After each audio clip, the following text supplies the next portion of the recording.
Dr. Vito, nakakaapekto po ba ang pagmamarites or pagkakalat po ng tsismis para po sa kalusugan ng ating mga kababayan?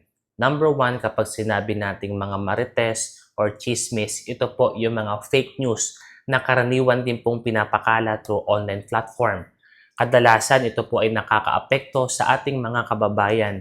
Alam nyo naman kapag kahit anong dami mong ginawa na mabuti, at ikaw po ay nasiraan, meron po nanira sa inyo or nagbigay ng fake news, kadalasan yung mga ginawa niyong mabuti sa inyong kapwa, nawawala po yan.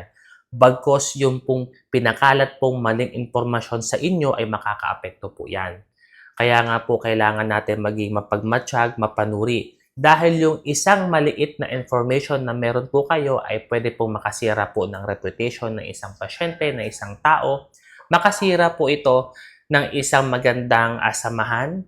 Ito po ay makaapekto sa kanyang mental health, sa kanyang katauhan, na maaari pong hindi natin ma-reverse ito bagkus ito po ay damdamin po ng isang tao. At yung pagbibigay po ng fake news, paninira, or pagmamarites ay hindi po maganda bilang isang example dahil ito po ay tularan ng ating mga kabataan kasi alam nyo naman kung anong nakita sa matanda, yun ang gagayahin po ng bata. Pangatlo kapatid, hindi po ito nakakatulong sa ating society dahil sa nagkakaroon po ng disturbance or pag-aalangan ang ating mga kababayan pagdating sa iba't ibang news at iba't ibang pag-deliver po ng mga problema. At pang-apat, ito po ay hindi maganda para sa isang pasyente dahil kadalasan napapalitan po ang kanyang paniniwala, nabibigyan siya ng false hope. Siya po ay nabibigyan po ng hindi magandang pag-asa na meron naman pong kasanayan at ginagamit po tayo para matulungan ng isang pasyente. At panglima, ito po hindi po nakakadagdag ng buhay at hindi po ito kinayayaman po ng ating mga kababayan. Mas maganda pa rin po magbanat ng sariling buto. Mas mainam pa rin po tayo manalig sa Diyos. Mas mabuti pa rin po na tayo po ay mag-share ng magandang information.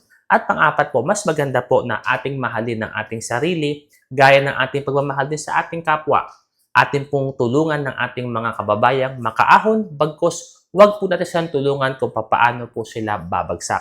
Alam niyo mga kapatid, mas mainam po na tayo ay merong positibong kaisipan, alisin natin ang mga masasamang mga fake news, at palitan po ito ng totoong news at nakakabuti sa ating kapaligiran, sa ating kapwa.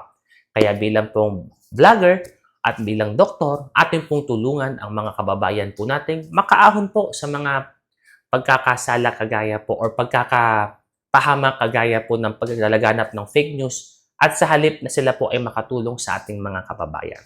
Ito po si Dr. Vito ang nagbibigay sa inyo ng libreng payong medikal. Mapagpalang araw sa ating lahat.